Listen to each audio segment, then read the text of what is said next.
Muy buenas noches, mis amados, bienvenidos. Bienvenidos a Conceptos Adecuados de Edificación. Qué placer inmenso hoy, como cada lunes, lunes de estudio Torah. No pasan 3 días y no estudiamos. Siempre hay que estudiar.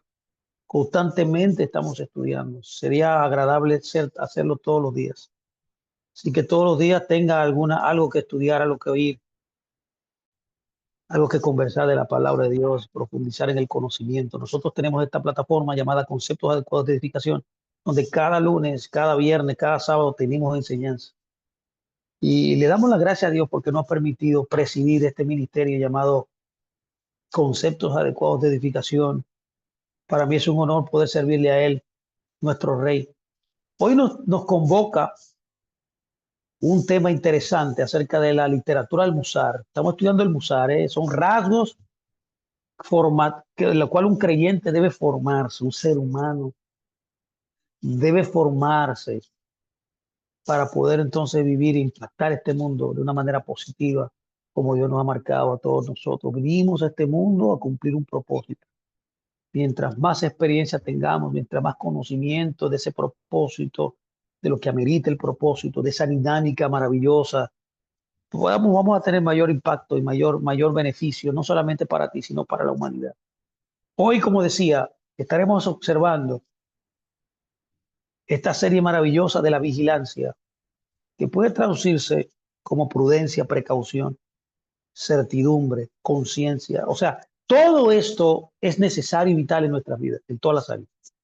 Así que permítame comenzar diciendo, eh, comenzando a leer los primeros párrafos de este tema y luego comentar ciertos principios que habla de este párrafo brevemente. Gracias a todos por estar ahí. Les reitero que su presencia aquí es una bendición para nosotros. Mire, lo primero que hay que decir es que generalmente lo que lleva a una persona, lo que guía a una persona a la vigilancia, a ser prudente, a ser precavido, es el resultado de estudiar la Torah. Es el resultado, escucha bien, es el resultado de estudiar Torah. Y como dijo el rabino Pinchas Ben Jair en la Beiratá, él dijo, la Torah guía a la vigilancia, pero lo que en particular, lo que en un sentido particular lleva a la vigilancia es la contemplación de la severidad del servicio al que el hombre está obligado. Acuérdense que hablamos de la obligación del hombre en el mundo. Así que le invito a que vaya, por favor, a escuchar esta charla que le va a ayudar. Ahí establecimos claramente que la obligación del hombre en el mundo, que es estudiar Torah, es profundizar en ella, es conocer los principios, las leyes que gobiernan tanto el mundo físico como el mundo espiritual, y la profundidad en el juicio incurrido en esta obligación, en este servicio a esta obligación y profundización de lo que la Torá, la palabra de Dios dice. Note bien la palabra profundidad de juicio. Esto es importante. La profundidad en el juicio despierta la precaución, despierta ser vigilante, ya que hace al ser humano, al creyente, al que busca el conocimiento de la verdad, ser cauteloso. Escuche, por favor, ser precavido. Óigame la palabra precavido, o sea, tener previamente suspicacia, cautela, precaución. No es que voy a hablar a la ligera, no, no. Cuando se trate del habla, no es que voy a irrumpir, a avergonzar a alguien, a destruir a alguien, a chismear, a jurar en falso, a hablar en detrimento de cualquier persona. No, voy a ser prudente. No importando que el otro me maltrate, no importando que el otro me hable mal, no importando que el otro me perjudique en su habla, yo voy a estar siempre atento para ver qué respondo, para ver qué hablo. ¿Hablaré mal? ¿Formal? No. El precavido no habla así, el prudente no habla así. El que vigila su forma de vivir, cuando lo menosprecian, lo ultrajan, él es precavido. Él habla palabras que rompen ese perjuicio ese lastimar, ese chisme. Lo mismo en los actos. Cuando usted va a hacer algo, usted toma precaución. Cuando usted va a hacer algo, usted en su profundidad en el juicio es tener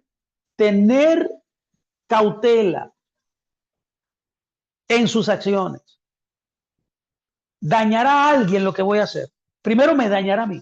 No, primero dañará a Dios. Causará un daño al honor de mi padre. Perjudicará a mi madre, a mi padre terrenal, a mi esposa, a mis hijas. Mi forma de vivir, mi forma de actuar, lo que hago y lo que dejo, porque dejar de hacer también, o sea, omitir cosas, va en detrimento de la gente que va a estar a tu lado. Entonces usted tiene que tener vigilancia, un juicio profundo de vigilar todas estas cosas. También tiene que ver con hacer un heshbon. En hebreo se llama heshbon. ¿Qué es un heshbon? Es una contabilidad de la recompensa del pecado. Acuérdese usted que Pablo, el rabino, decía, literalmente dice, que la paga del pecado es muerte.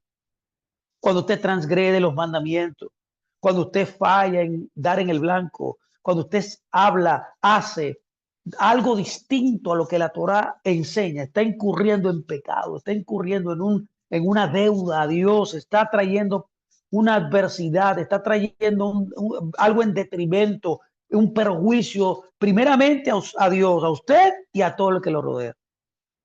Esa es la categoría del pecado, o sea, eso es lo que el pecado hace. Que el pecado siempre va a destruir al que incurre en él y también va a tener un aspecto expansivo que todo el que está a tu alrededor también va a ser afectado. Qué interesante que esto te lleva a ti a tener cautela en la vigilancia y hacer un recuento, una contabilidad de la recompensa que trae la acción incorrecta, el habla incorrecto en cada detalle, ya que al final de todos modos tendrá que ser juzgado por Dios. Usted todo lo que haga, tuve que Dios va a juzgar siempre la acción, pero comience en la pensamiento. Pues es interesante que todo es en el pensamiento, pero va a llegar un momento que usted va a decir quizás lo que piensa y quizás también lo que hace. Por eso que usted tiene que tener un regulador, una fuente de información, de revelación. Cuando usted se llena de esa fuente de revelación, que es la de ideas, que es la Torah, su habla y sus acciones, que son los niveles de que la cual tú y yo nos relacionamos con la verdad. Cuando usted vigila correctamente todo eso, usted va a ver que no va a tener problemas. Esta comprensión, esta aprehensión a estos principios, a estas ideas, proviene del estudio de los acontecimientos relacionados en los libros sagrados y el del estudio de las declaraciones también de los maestros, de los sabios de Israel, de la tradición, estos sabios de Israel que son de bendita memoria, que nos despiertan el potencial, que nos ayudan a crecer, no solamente con sus enseñanzas, sino también con su ejemplo. Su ejemplo de vida, su ejemplo de fe, te guía también a ti a hacer las cosas correctamente. Esta reflexión tiene diversos grados de excitación, respectivamente, para que los que tienen un entendimiento completo, para los que tienen un entendimiento menor y para las masas en general, o sea, para toda categoría de personas. Aquellos que tienen un entendimiento completo serán despertados a la vigilancia, a la precaución, a la prudencia, al llegar a ver claramente que solo la perfección y nada más es digna de su deseo. La idea de esto es que llegue usted al punto de que su deseo sea siempre la perfección y que no hay mayor mal que la falta de perfección y distanciarse de ella. Porque después de que esto se le haya hecho claro, el estudio Torah, la vigilancia completa, el ejercicio de juzgar, hacer un nefosh de la recompensa, que la paga del pecado. Cuando usted tiene esto claro, y también después de que se le haya hecho claro que los medios para la perfección son buenas obras y rasgos de carácter, lo cual la vigilancia es un rasgo de carácter. Ciertamente nunca consentirán, en otras palabras, luego de que usted entiende esto, luego de que ya eso es claro, es evidente, es bien discernido por usted, nunca consentirá eso o ser indulgente quizás con ellos. No darse el lujo de no adquirir este conocimiento, estos rasgos de carácter, puesto que ya se le ha hecho claro que si disminuye estos medios y usted es débil en estos medios, no empleando toda fuerza necesaria, todo poder que le concedió el Señor para usted adquirir esta verdad, no alcanzará, o vamos a ponerlo en plural, no alcanzaremos la verdadera perfección. No lo alcanzará. Sin esfuerzo, dedicación, constancia en este hecho, el resultado será totalmente falso, malo.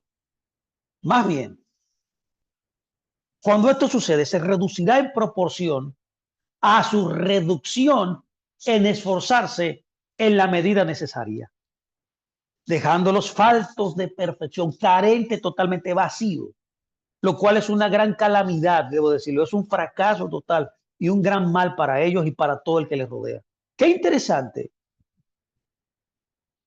que yo digo que no hay mal mayor que este. No piense, si no logro la shelemut, o sea, la integridad completa, no es tan terrible que me haya faltado este nivel. No piense así. No, al revés. No es así. Más bien, no hay, en otras palabras, mayor calamidad, mi amado. Se lo digo con mi corazón en la mano, que esto, mi amado. No hay nada peor que este hecho trágico de no perseguir la perfección, perseguir la shelemut. ¿No cree usted que a Noé se le llamó íntegro? ¿Se acuerda? Un hombre completo, un hombre íntegro. La palabra ahí es gracia. Fue ya, al concederle gracia, él completó y una vida totalmente consagrada. ¿Qué es ser perfecto? Que no se cometen errores. No, eso no es perfección. Perfección es formar en tu alma la capacidad de perseguir a Dios con tu mayor esfuerzo. Esto es perfección. Es el constante, en otras palabras, deseo que tú tienes de ser como Él quiere, de perseguir sus ideales, de caminar en su palabra, de ser una persona totalmente respetuosa, ser una persona que obedece los mandamientos que son correlacionados a Dios y correlacionados también con tu prójimo. Porque mucha gente piensa que solamente tiene responsabilidad delante de Dios. No, usted tiene responsabilidad y yo tengo responsabilidad. Todos nosotros tenemos responsabilidad, mi amado, con nuestro prójimo. Por lo tanto, elegirán solo maximizar estos medios y ser estrictos en todos sus detalles, sin encontrar descanso ni paz debido a la preocupación de que posiblemente les falte lo que les llevará a la perfección que desean. Usted no se satisfará con quedarse a medias. Usted va a formar una habilidad y una característica que usted va a llegar a la preocupación posible, a la maximización del mayor esfuerzo, exigiéndose a usted para poder alcanzar la perfección. Y esto es lo que el rey Salomón en una vez dijo. Él dijo lo siguiente: la paz sea con él. Dijo, feliz. La palabra es dichoso. Eso se usa mucho en los proverbios, en los libros de sapiencia, en los libros de sabiduría. Dichoso, feliz, contento. ¿Se acuerda usted? Yeshua también lo dijo en Mateo 5. Feliz el hombre, dichoso el hombre. Dice aquí, dice el rey Salomón, mire, en Proverbios 28:14 está escrito: dichoso, feliz, contento el hombre que siempre teme,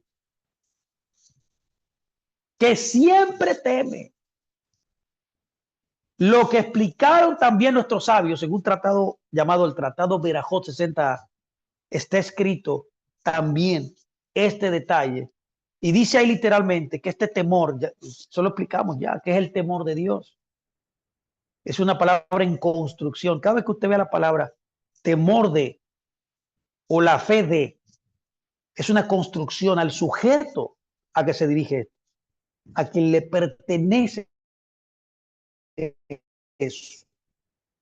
Por ejemplo, en este caso, el temor de dejarlo. No está esto. Esto se llama un verbo en construcción. Temer, temor de Dios.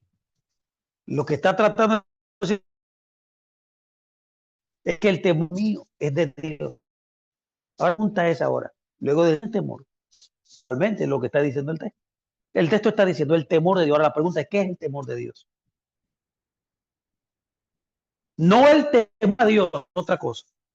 Ya cuando el temor a Dios es porque ya usted lo tiene. Es algo suyo, usted le expresa a Él. Ahora, Fernando, ¿cuál es el temor de Dios?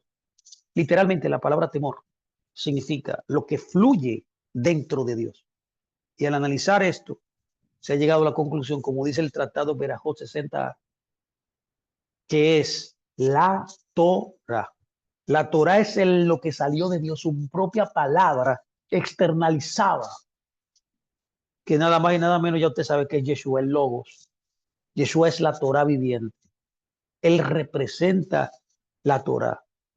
Eso que salió de Dios, su palabra, su menra, su Logos. De manera que, ¿por qué decimos se refiere al estudio de la Torah? ¿Por qué Berajot habla de esto? Esto parece que los rabinos entendieron la intención, la kavaná viene de parte de Dios, del Divrei Torah. Ellos entendieron cuál es el mecanismo que Dios ha utilizado en su vida, en su revelación, para poder nosotros aprender, conocerle a Él. Es su Torah, es el Divrei Torah.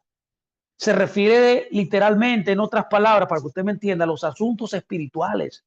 No solamente modela, no solamente es el estudio de la Torah, no, no, son los asuntos espirituales externados por el Creador, revelados por Él para el hombre.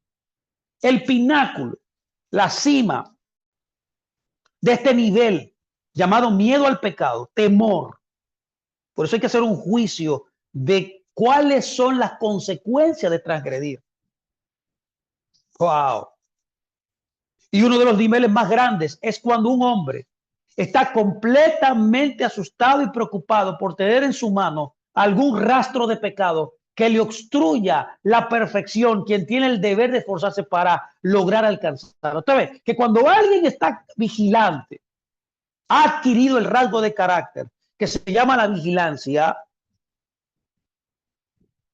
va a tener miedo al pecado.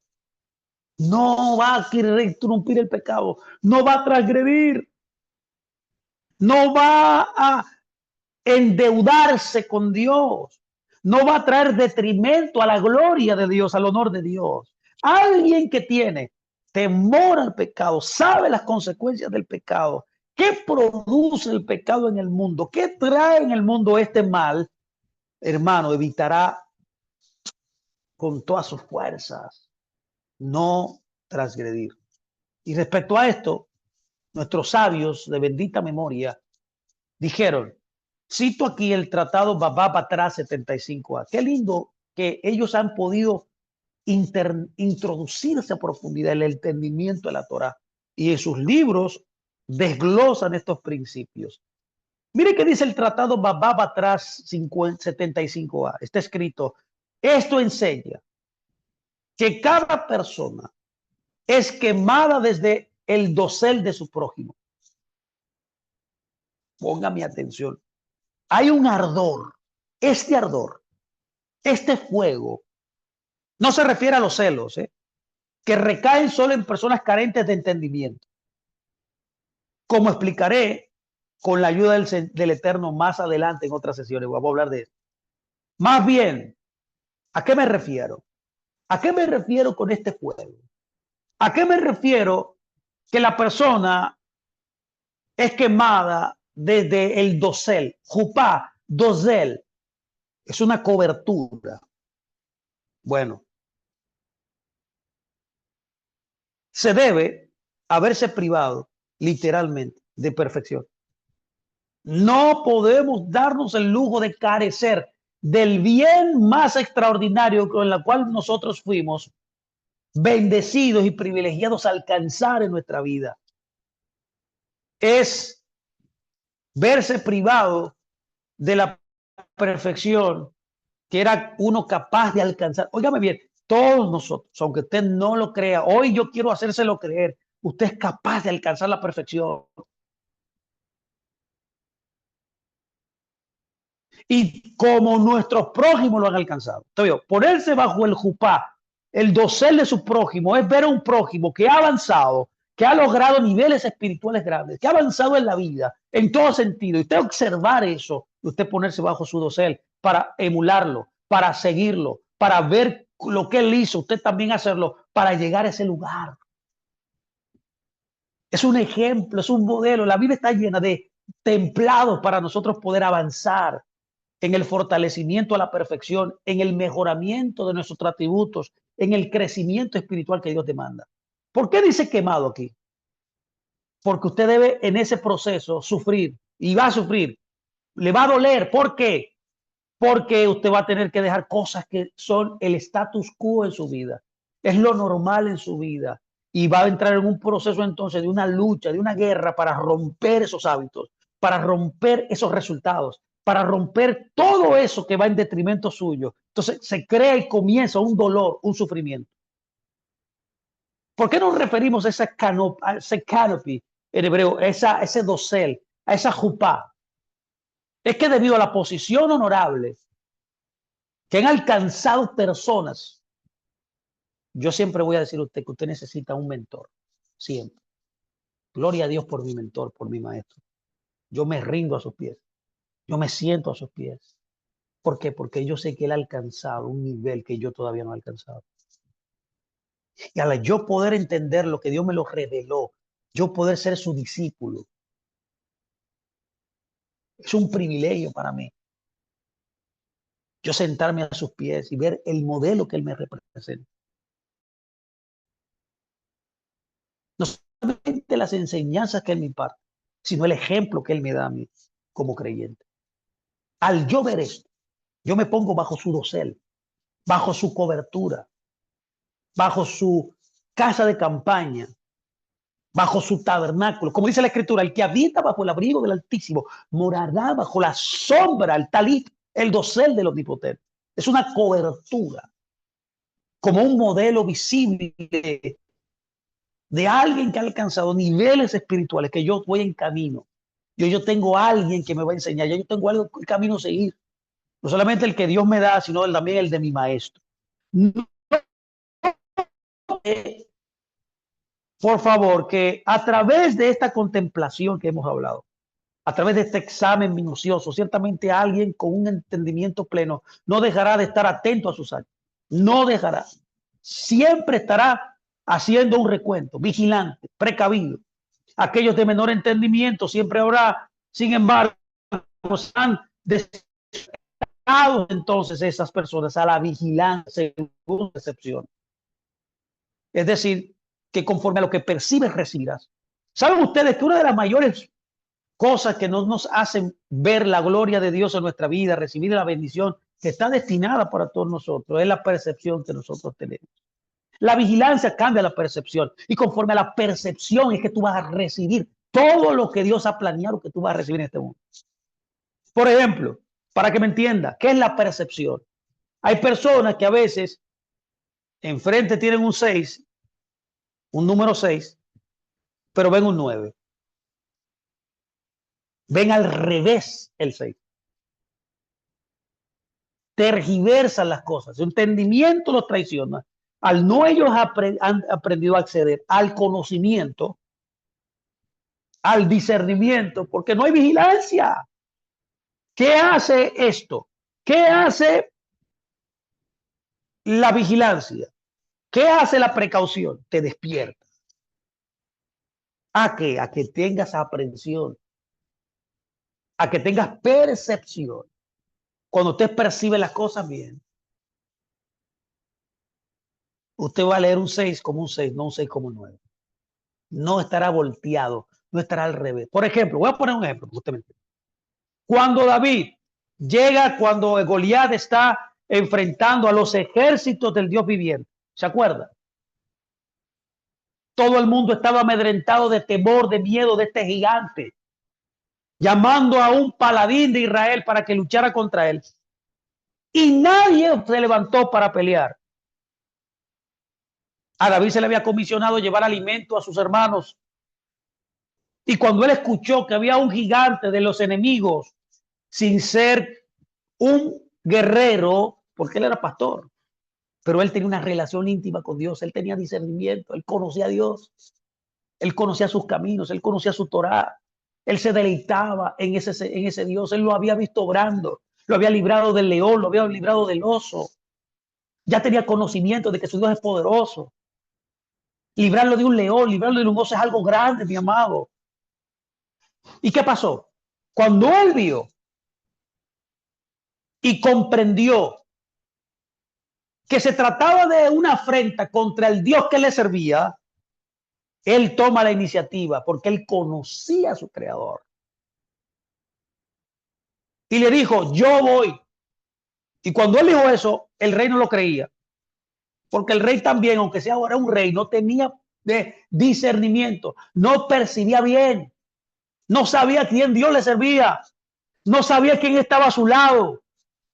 ¿Sabe usted quién está a su lado? Le voy a decir quién está a su lado, el Dios verdadero, el que creó todo este juego, el que creó este sistema. Él sabe más que nosotros todo lo que le puede pasar a usted y qué puede destruirlo a usted. Pero cuando usted no está en alineamiento con él, cuando no está usted ecualizado con él, usted va a perder percepción. La vigilancia te lleva a la percepción, al discernimiento. Y cuando David escuchó que era contra el Dios de los ejércitos, ¿qué entendió David? Escuche por favor qué entendió. Tenía percepción. Él entendió. Lo primero es que el Dios que le servía era el Dios de los ejércitos. Y segundo, era el Dios que nunca había perdido una guerra. Nunca. En otras palabras, cuando usted está en guerra, en cualquier tipo, en cualquier conflicto, sí, esa lucha que usted tiene, ¿qué debe hacer? ¿Qué debe hacer usted? Saber de qué lado usted está. David lo entendía. David lo sabía. ¿Y qué hizo David? Yo voy a pelear. Le trataron de poner una armadura que él nunca había usado porque él nunca fue guerrero. Y él dijo, no me ponga esa armadura. Se pelea la guerra de Dios con la armadura que Dios te dio. No dice Pablo, no habla Pablo de la armadura. Metafóricamente en Efesios 6 él habla de la armadura de Dios. La armadura de Dios, una de ellas es la fe. ¿Se acuerda? La justicia, la oración. Y cuando David, siendo un pastor, un niño de 17 años, mis amados, por favor, escúchenme, un niño, él sabía contra quién iba a pelear.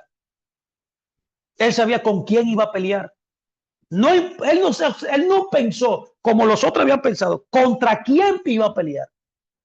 Porque si lo veíamos humanamente, no peleamos. Era un gigante, un hombre entrenado para la guerra. Pero lo que hay que ver es con quién usted está a su lado. Eso es percibir correctamente, saber que el Dios de este mundo, el Dios que creó el mundo está contigo. Y él le dijo, no me pongan esa armadura, yo voy a pelear con mi onda. Cogió 5 piedras. ¿Por qué cogió 5 piedras? ¿Cuánto ustedes saben? Bueno, hay varios niveles de entendimiento aquí. El primero es que cogió la Torah, la palabra de Dios, 5 libros. Lo segundo es también que él cogió 5 piedras porque habían 5 gigantes. El hombre era preciso. Él sabía que con una piedra no podía con 5. Por eso cogió 5 para vencer a los 5. Era un hombre preciso. Sabía quién estaba a su lado. No había margen de error. No había posibilidad de que perdiera. ¿Usted lo está entendiendo? Eso es lo que la percepción es. Es la certeza de la verdad. Y eso se adquiere a través de la práctica de la vigilancia. Y que veo, ya sabe usted el resultado. ¿Quién ganó? David. Solamente utilizó una piedra y pudo vencer. Y ahí creció la fama de ese hombre en todo Israel. Note, por favor, que la percepción también se acuerda. Yeshua no pudo hacer más milagros en su nación porque ellos pensaban en su pueblo, en su comarca, porque ellos pensaban que era el hijo de María.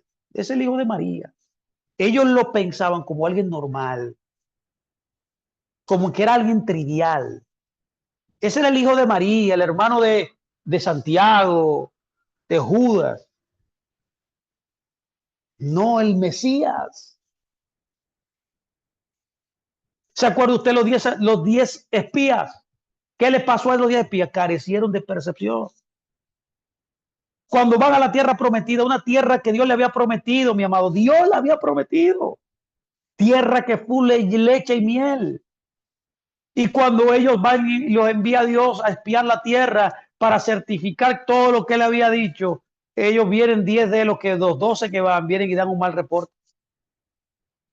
Y se enfocaron en que sí, es una tierra muy linda, hay mucha productividad, las uvas son gigantes, pero hay gigantes. Oye,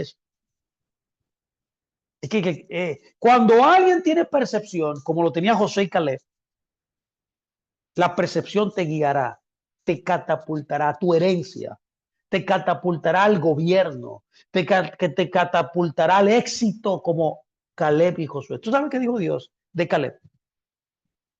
Así como mi siervo Caleb, que tiene un espíritu diferente. El que tiene percepción, el que tiene el despertado, la vigilancia, el que se le despierta este rasgo, el que lo forma en su vida, será una persona de percepción profunda. Es decir, según la cuestión de honor que anhela. Todo lo que usted anhela lo logrará alcanzar.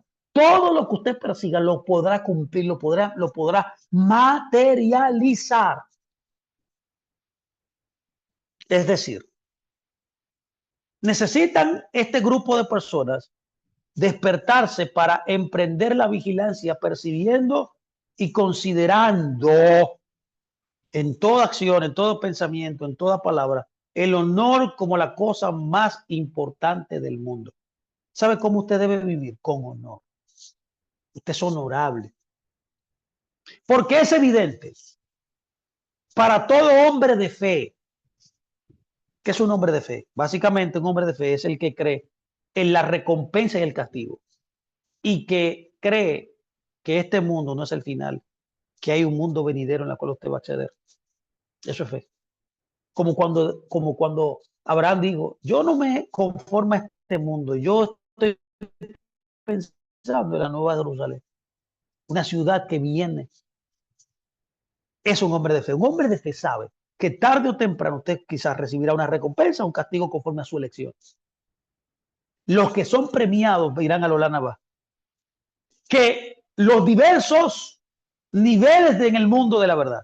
Es una persona de fe. Para una persona de fe es evidente los diversos niveles en el mundo de la emet, de la verdad. Es decir, el mundo venidero. Están de acuerdo al nivel de sus acciones. Porque lo que usted está construyendo en el mundo venidero es lo que usted hace aquí. Por eso la vigilancia, la precaución, la prudencia es importante.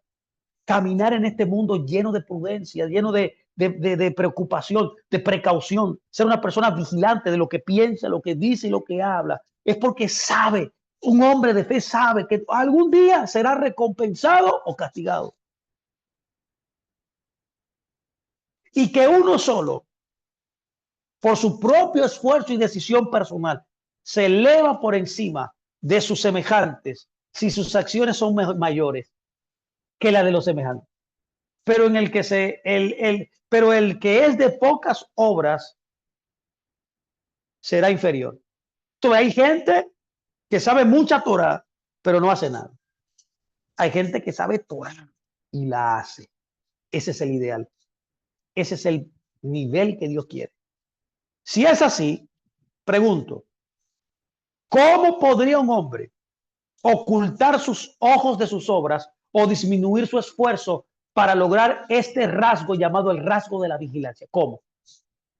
¿Cómo usted puede ocultarse, ser ligero, ser necio, en no vigilar qué hablar, qué va a hacer en su vida? No lo entiendo. Por eso, por eso, usted debe ser vigilante, porque usted no puede ocultar su vida, su entendimiento, su vida, su razón de las obras que usted hace, o el disminuir su esfuerzo en lograr la vigilancia. ¿Por qué? Porque después seguramente sufrirá cuando ya no pueda rectificar lo que ha sido torcido. ¿Se acuerda usted de Saúl? Estudiamos acerca de Saúl la clase del Parashá pasada. En Parashá Toldot hablamos de él. ¿Se acuerda usted cómo él se quejaba luego de que él desechó la primogenitura? Él quería que lo bendijeran, pero ya la bendición ya se le habían echado a Jacob, al que la anhelaba, al que la quería, al que la perseguía con todo su corazón.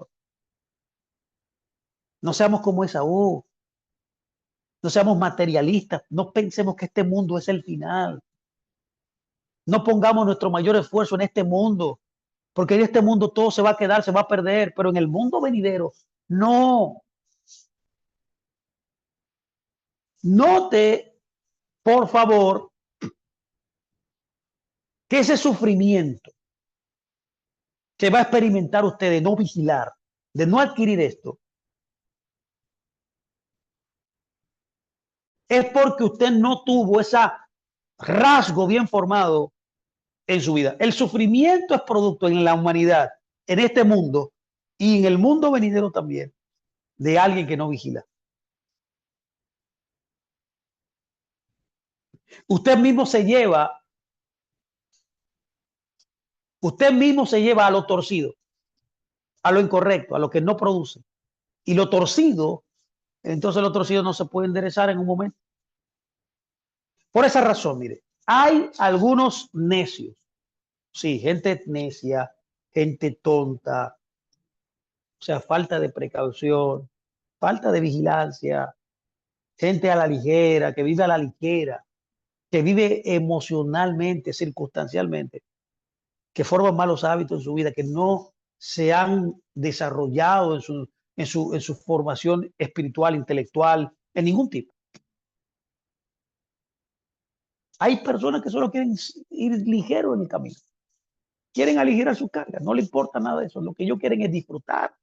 El objetivo de ellos es gozar, es disfrutar, es vivir a la ligera, es aligerar su carga. Mientras que el precavido, el que es vigilante, no, ese no le baja, ese no aligera su carga.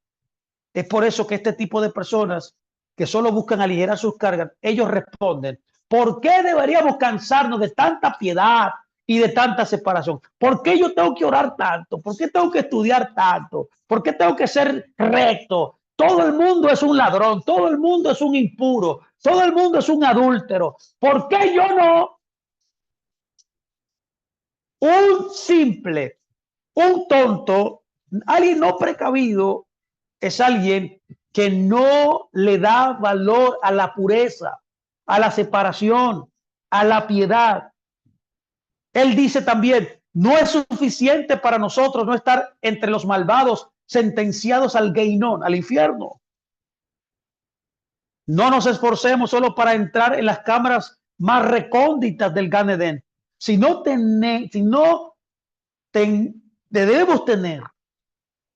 debemos asirnos de una porción más grande. Al menos tendríamos una porción pequeña, al menos. Pero ¿por qué no más? ¿Por qué el mayor nivel de perfección? ¿Por qué no alcanzamos el mayor nivel? Muchos dicen, muchos necios dicen, esto me basta. Ya yo estoy bien así. No. Cuando usted no se eleva, en vez de no elevarse, lo que va a disminuirse. Nos cargaremos más del yugo de nuestra carga solo por esto. Oye, ¿por qué hay tanto? ¿Por qué el tonto piensa así? ¿Por qué el tonto dice así? Porque el tonto lo que quiere es tranquilidad, todo fácil, lo cómodo. Sí, el tonto no quiere poner esfuerzo, el tonto no vigila, el tonto no le importa, el tonto vive reaccionando, vive emocional, vive emocionado, vive para satisfacer sus deseos. Por lo tanto, la mala inclinación les presenta una perspectiva adecuada a su deseo de tranquilidad, es decir, la perspectiva de que no necesitan cansarse y que les basta con tener una pequeña porción en el mundo venidero, en el Gan Eden. Pero pero si nosotros examinamos sinceramente, todo esto es un autoengaño. Todo esto es un engaño. Como vamos a explicar, todo esto es un engaño. Te estás autoengañando, es el ego, es la mala inclinación. Es un un juego mental. Mind game, ¿cómo se dice esto en inglés? Un juego en tu propia mente te engaña, es el jet set hará, la inclinación al mal. No te dice no te esfuerces, no hagas nada. No, no importa. La santidad no importa, eso no, eso es vano. La rectitud no, ten muchas novias. ¿Me explico?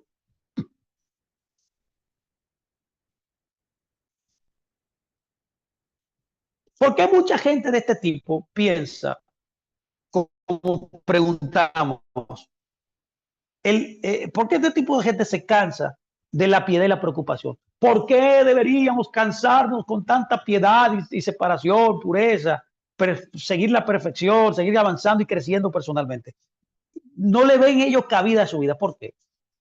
¿Cuál es su punto de vista? Bueno, su punto de vista es que la necesidad de la vigilancia, de la prudencia, de la precaución es solo para aquel que quiere ser un puro, un hasid, como se dice en hebreo, un parush, como se le llama a los perushim, que eran los fariseos.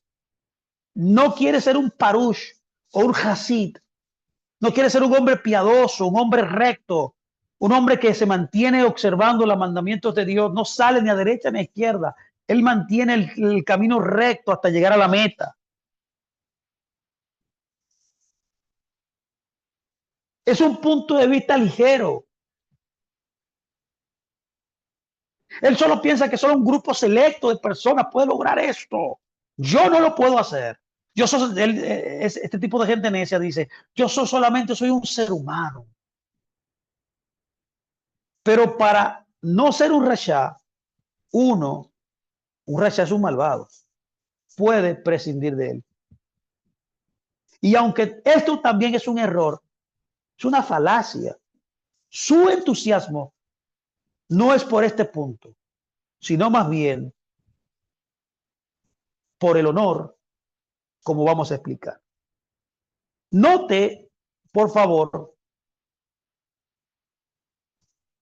que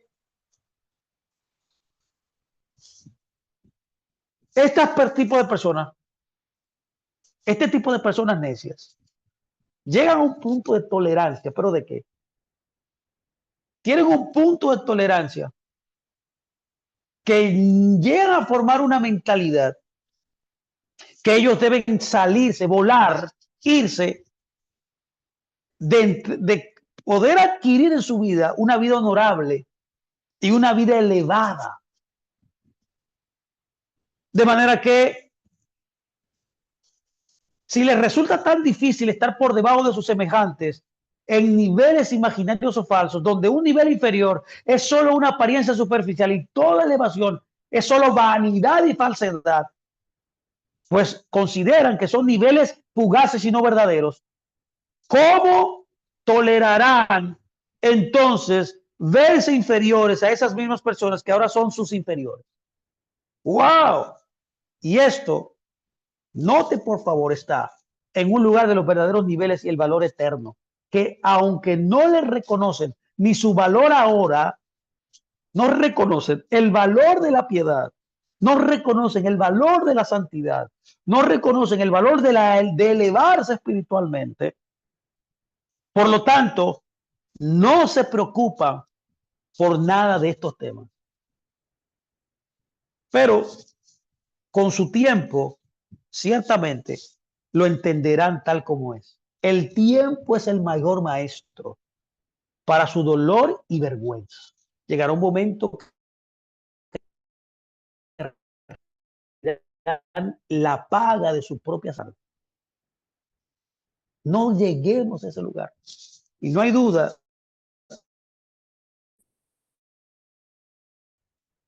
de que el caso ya será eterno. Porque esa gente no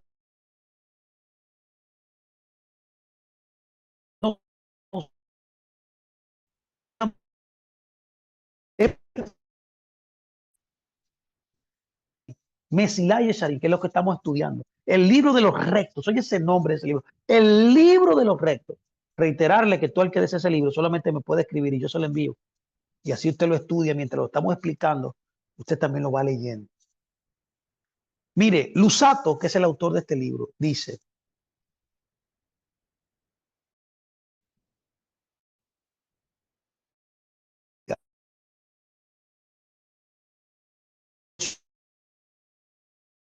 luego a la tentación del Yexer, parece que es no,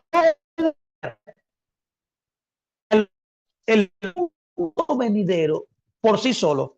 No son tan meticulosos, vigilantes, precavidos para examinar si su razonamiento, si sus ideas es sólida, si sus valores son sólidos y si es la tentación del Yetzer Hará. ¿Por qué dije que recibirán dolor y vergüenza? Ese es el resultado de este tipo de vida. Es una persona que su herencia será el dolor, será la vergüenza. No como dicen ahora, no como dicen ahora, porque ahora ellos están totalmente desprovistos de esa percepción, desprovistos de esta certeza, de esa claridad de pensamiento que trae ser vigilante. Ellos están automáticos en su mundo material, carnal, en su mundo de los deseos y de las pasiones. Dice también, dije también que será eterno. Wow, eterno. ¿Por qué?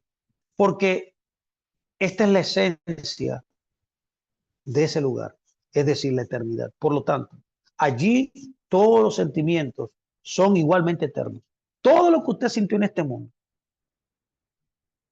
todo lo que fue desconfigurado en su vida de lo de Dios, o sea, todo lo que quitó a Dios, todo lo que sacó a Dios de su vida, en el mundo venidero será totalmente igual, pero eterno. Por lo tanto, esta tolerancia, sí, que adoptan para aligerar sobre sí mismos la severidad del servicio. No es más que una falta de tentación de que su mala inclinación emplea para atraerlo. Lo que le pasó a Eva. Ella sabía que no debía comer de ese árbol y comió de ese árbol. ¿Pero por qué comió? Porque dentro de ella se activó algo que se llama codicia. La codicia hizo que transgrediera el mandamiento cuando comió. Note bien que la codicia es un impulso interno. Comienza dentro del ser humano. El Yetzer Hará. Note por favor que el Yetzer Hará, aunque te impulsa al mal, hasta que no se haga el acto, todavía no se te contabiliza o no se te pone en una lista en el lado rojo de tu contabilidad de acciones. ¿Me entendió? Es cuando yo te comió, como Eva comió, que vino el resultado del pensamiento, del impulso del Yetzer Hará. En otras palabras, usted puede controlar sus emociones, sus sentimientos. ¿Cómo lo controla? Conociendo a Dios, sabiendo que Dios dice, no hagas esto, y también te dice, haz esto. El que se enfoca en hacer lo que Dios lo llamó, no estará pensando en lo que Dios no le mandó a hacer porque no lo va a excluir. Porque estará tan enfocado en tratar de alcanzar a Dios, de hacer, de traer gloria a Dios, de obedecer a Dios, que no va a tener tiempo de evitar nada porque él está en acción haciendo las cosas de Dios. ¿Qué hace esto el Yexerará? Por esa razón no habrá lugar para esta inclinación si vieran la verdad del asunto. Si usted viera, conociera y sabiera y supiera la verdad, si se le revelara la verdad, usted nunca incurriría, no le daría lugar a esta incitación. Pero como no buscan la verdad, como no la toleran, como no le importa, como hacen caso omiso de la verdad, continúan voluntariamente en sus caminos erróneos y esta incitación no los abandonará hasta el momento en que ya no les sirva, porque no estará en su poder, en su fuerza, rectificar lo que habían arruinado. Note, ¿por qué llamamos falsa tentación? Se llama falso porque ahora les dice que en el Olana va, entonces la inclinación al mal te falsifica el conocimiento, te engaña para que lo elija, para que entres en el rango de la acción. Por tanto, se le llama falso porque le dice a usted, le hace entender a usted mismo que en el Olana va se regocijará en cualquier pequeña porción suya, pero al final no le será así. No habrá gozo ahí. ¿Por qué decimos, pero como no buscan la verdad? ¿Por qué decimos que no buscan la verdad? Note, por favor esto. No creas, no crea, mi amado, que no es intencional en todo eso. No lo crea, que es incapaz de refutar la encerrada. Más bien, no buscan encontrar su error. No le importa. No hay conciencia, porque por su deseo de facilitársele las cosas, no investigan si se equivocan.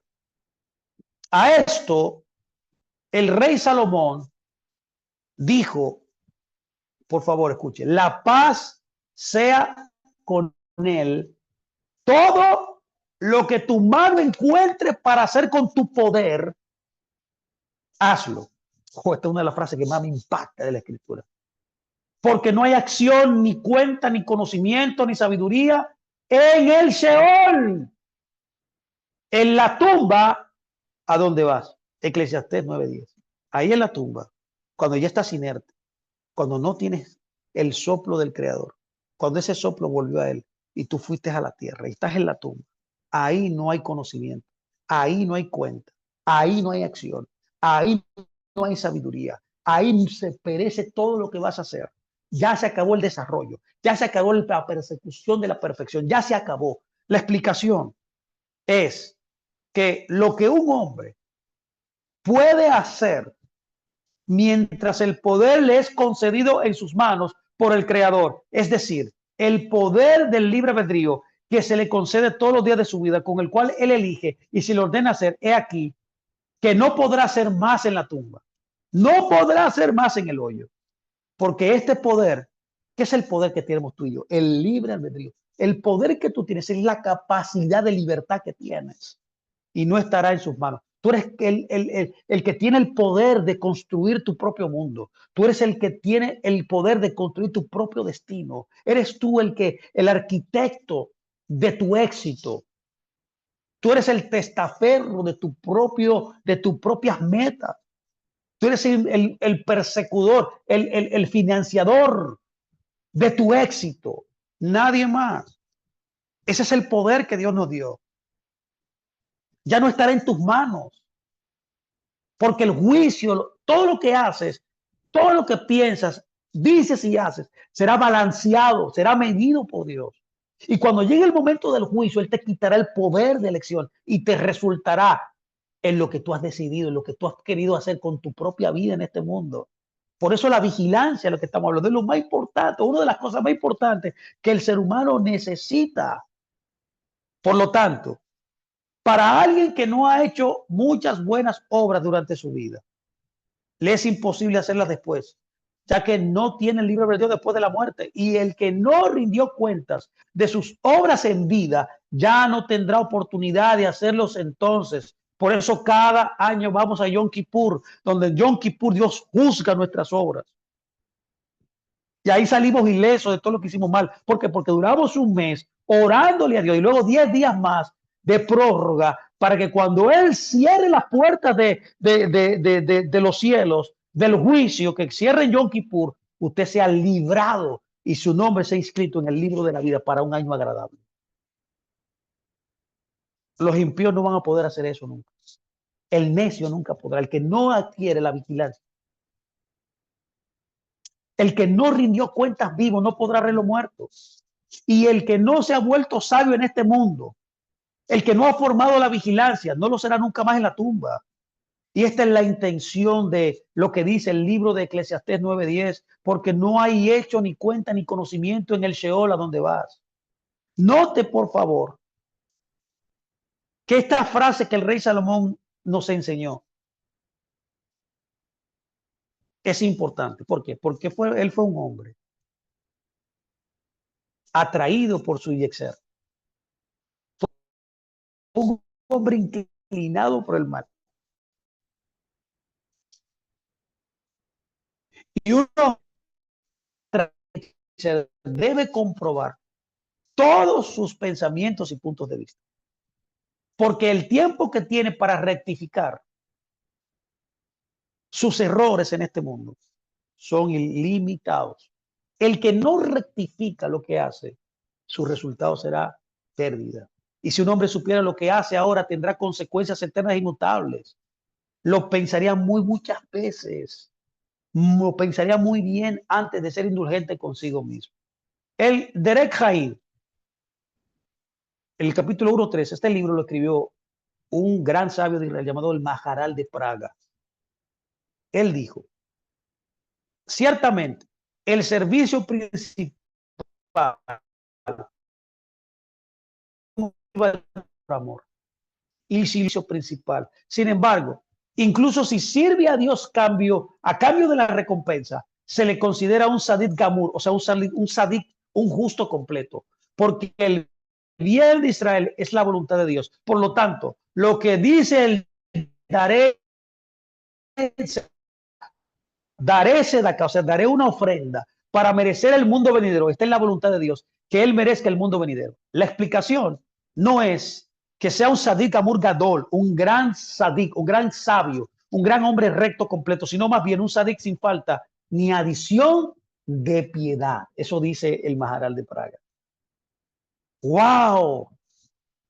Mire, usted sirve a Dios o debe servir a Dios, mi amado. No por recompensa. Si lo hace así, no está mal, pero no es la perfecta. El verdadero servicio no es porque yo le vaya a dar a usted. El verdadero servicio, el que le sirve a Dios de corazón, lo hace porque ama a Dios. Note bien que las masas, en general, se despertarán a la vigilancia a través de la cuestión de la recompensa y el castigo. Al reconocer la magnitud de la profundidad del juicio sobre esto. Y de verdad, es apropiado entremecerse y temer continuamente. ¿Por qué? ¿Quién permanecerá? ¿Quién? Por eso pregunto, ¿quién permanecerá en pie el día del juicio? ¿Quién? El único que va a permanecer de pie contestando esta pregunta muy importante será el que se ha encontrado justo por el Creador, ya que Él es el juez de este mundo, cuya vista, cuya juicio escudriña todas las cosas, que sean ya sean grandes y sean pequeñas. Y asimismo, de igual manera, los sabios de Israel de bendita memoria dijeron, ¿quién declara al hombre su palabra? ¿Quién? Amós 4:3. ¿Quién declara al hombre su palabra? ¿Quién? Dios. Incluso la conversación casual, entre un hombre y su esposa está relacionada con un hombre en ese momento del juicio. E inclusive eso, lo trivial que usted habla. El que es prudente, vigilante, no pierde control de su pensamiento, ni de sus palabras, ni de sus acciones. En todo momento está percibido.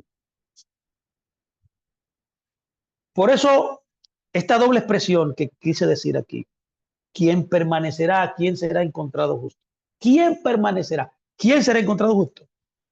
Esto es una doble expresión aquí en esta porción, porque algunas personas merecen el Olam Abba, pero no merecen recibir la presencia divina allí como declaración de los sabios. Los sabios de Israel han enseñado, por ejemplo, en el Tratado Sanedrín 103, nos enseñan ellos, 4 clases sociales no recibirán la Shejina. Escuche bien que, wow, qué sabiduría la de el Tratado Sanedrín, Or Heyekel. 4 personas no recibirán la Shejina. Muchas personas recibirán el Olam Abba, sí, verdad, y entrarán al mundo venido, pero no todo el mundo recibirá la presencia de Dios, la Shejina. ¿Cuáles son? 4, mencionamos: escarnecedores, mentirosos, aduladores y calumniadores. Lo voy a repetir: escarnecedores, mentirosos, aduladores y calumniadores. 4. ¿Por qué inclusive en la charla casual usted debe ser precavido? Porque usted podrá quizás, cuando usted está en este tiempo de una charla casual o de una conversación trivial con alguien, usted podrá hablar de más. No se puede hablar de más. En su contexto, la intención es más que necesaria para poder lograr un apaciguamiento y un efecto adecuado. Ah, por esa razón hay que tener en cuenta el castigo, ya que el castigo es una consecuencia de la severidad de las acciones del hombre, no una vergüenza de Dios. Entonces, si usted va a recibir un mal en su vida, un fallo del tribunal celestial que no es favorable, no es culpa de Dios, porque Dios siempre va a actuar con justicia. La balanza de Dios siempre es perfecta. La causa es por usted mismo, porque Dios ha concedido a los hombres muchas habilidades, muchos poderes, como le explican los grandes sabios de Israel. Por ejemplo, hay un gran libro llamado el Nefesh Hajaim, un libro emblemático que habla de estos temas, que habla de los mandamientos, los pensamientos, las palabras y las acciones, que es el rango de operación del hombre. Crean y destruyen mundos, vidas. Los pensamientos, las palabras y las acciones destruyen o crean. Cada mandamiento o pecado del hombre incluso crea un ser espiritual consciente. Eso creen los místicos de Israel. Por ejemplo, en el Tomer Débora se enseña esto. Esto es un poder poderoso que Dios nos ha dado. Por lo tanto, entender este poder, por lo tanto, el castigo en el otro mundo es una especie de rectificación, no una vergüenza, mi amado, y Dios no lo quiera.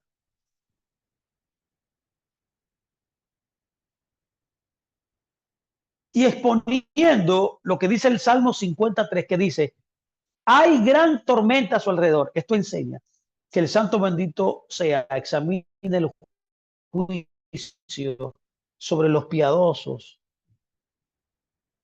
al grado de su cabello.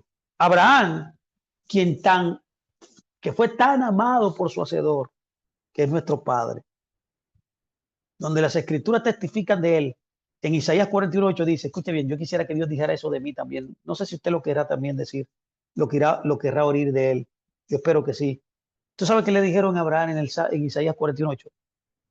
Abraham, amado mío. Wow.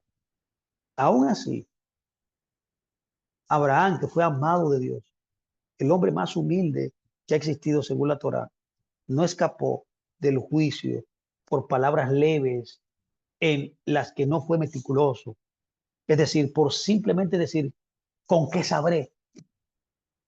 Oye, él dijo: ¿con qué sabré? En Génesis 15:8, donde Dios le respondió: escuche, por tu vida sabrás que tu descendencia será extranjera en Egipto. Por esa palabra trivial, Dios exilió al pueblo.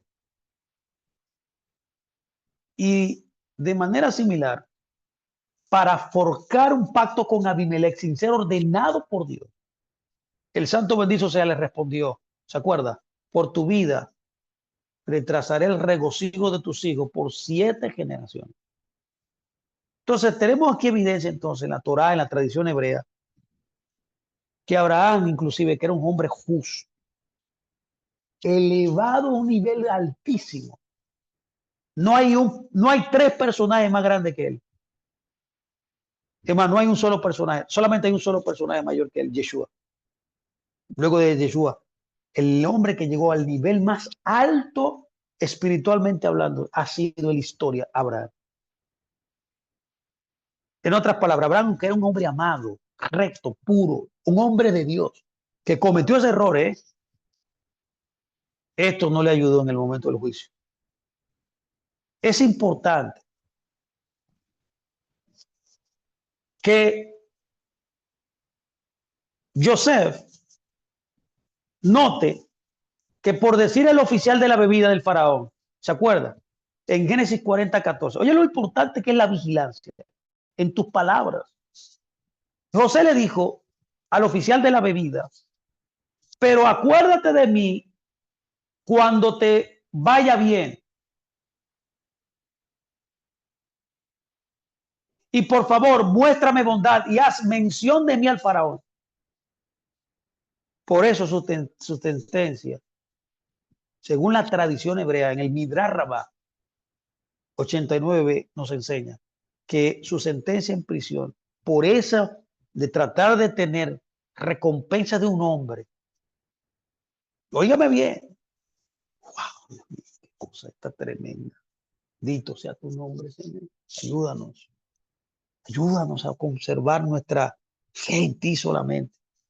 Santo Dios. Discúlpeme que me conmovió estas cosas, me conmovió esto. ¡Wow!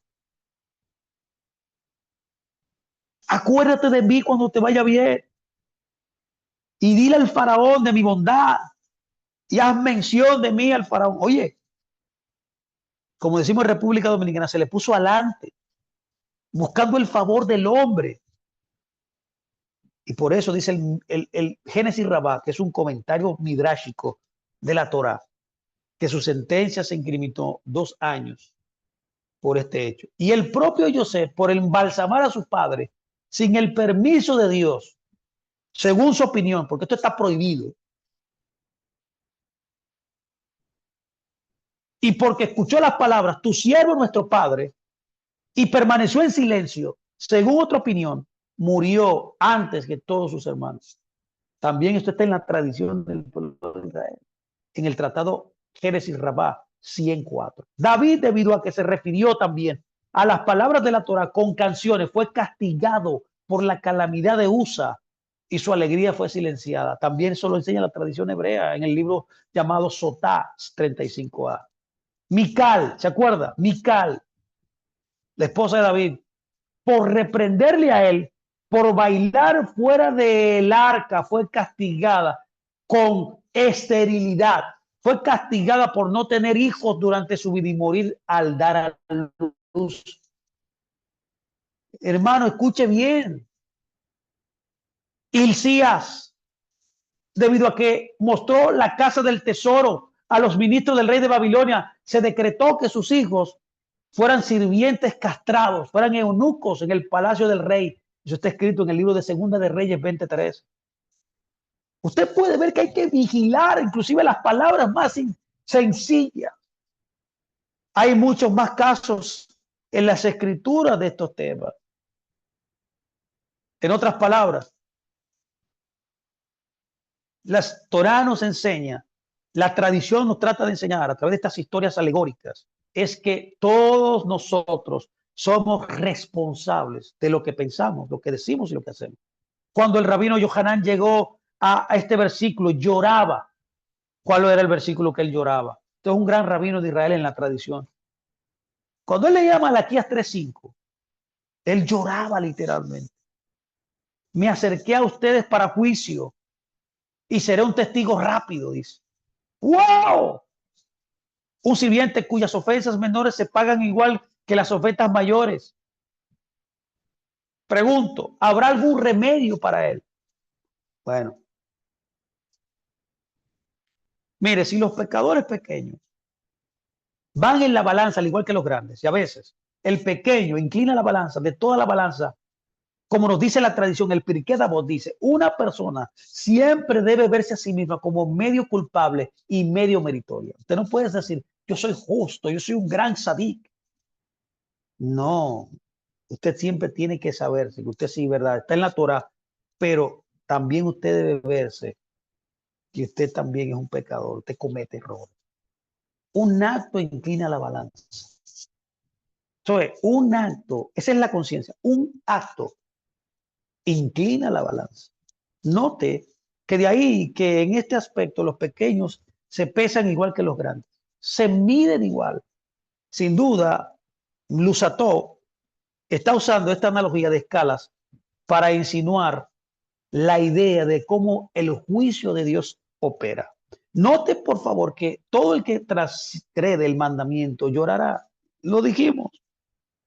Parece que los dichos de los sabios de la Torá que lloraron cuando llegaron a ver a los versos sobre la justicia. ¿Por qué no lloramos por la justicia? ¿Por qué no lloramos y nos esforzamos por la rectitud? ¿Por qué solamente lloramos cuando somos juzgados? Esto no fue algo de una sola vez, más bien. Era su forma normal de despertarse hasta el punto de llorar cuando estudiaban estos asuntos porque sentían el dolor y la preocupación por la justicia hasta que estallaban en lágrimas, que es un sentimiento profundo dentro del corazón que se despertaba. El que ama a Dios, el que busca a Dios, el que conoce a Dios, el que vive para Dios, no le da cabida, mi amado, al mal. Pero llega a un nivel tan alto, al amar tanto de buscarlo, que él llora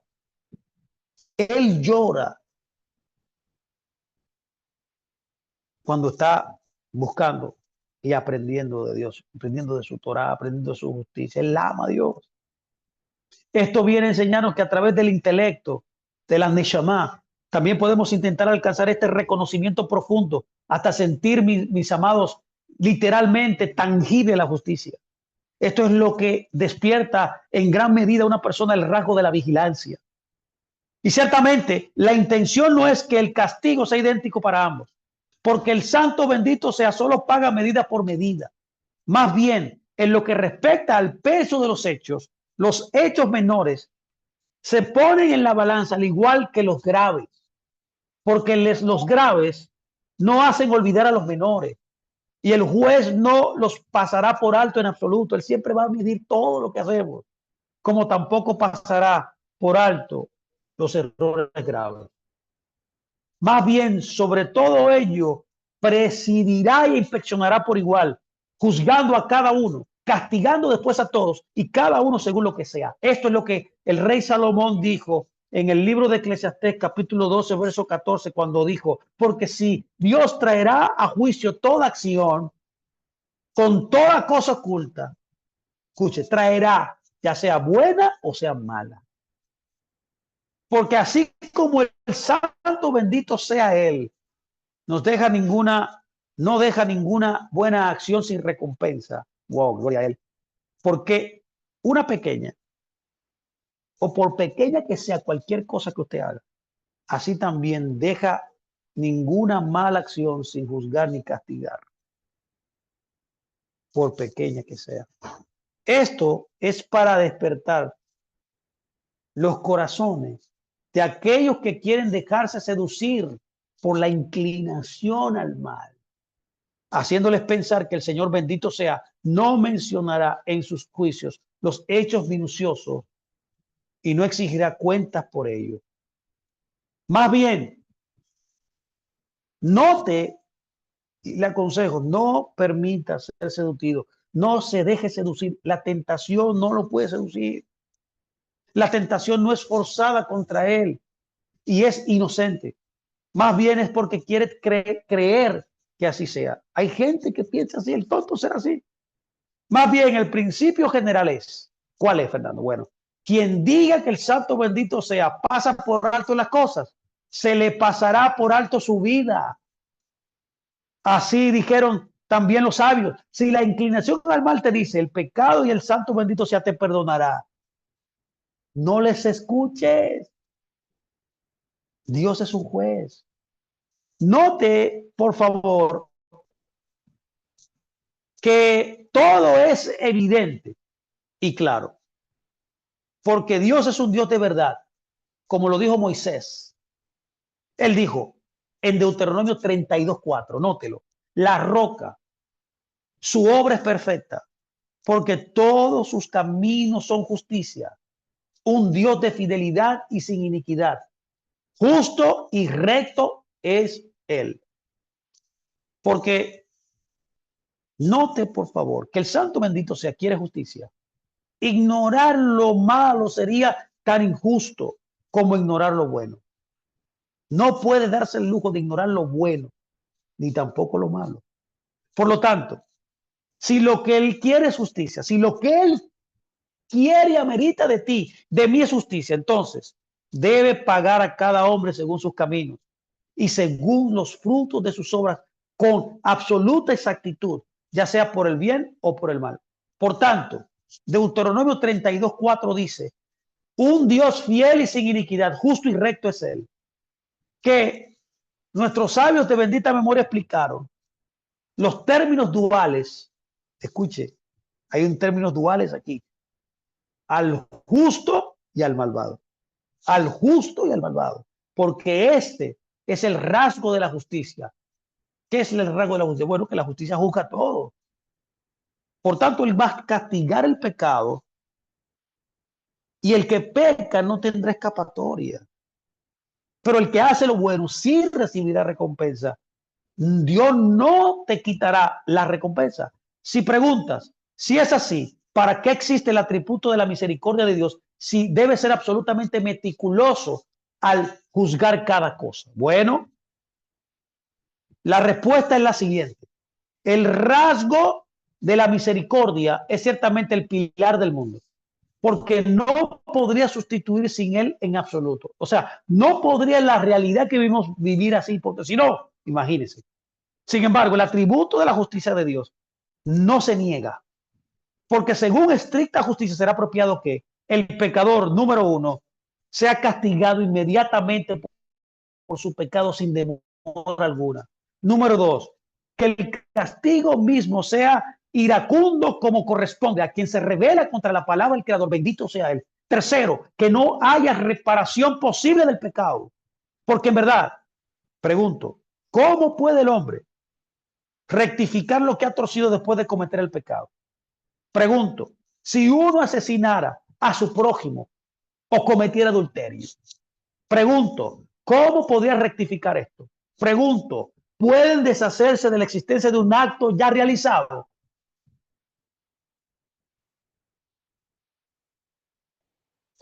¿Cómo se deshace un beso? Por ejemplo, ¿cómo se deshace un abrazo? No se puede. Es igual el pecado. El atributo de misericordia, ¿qué hace? Invierte las cuestiones antes mencionadas.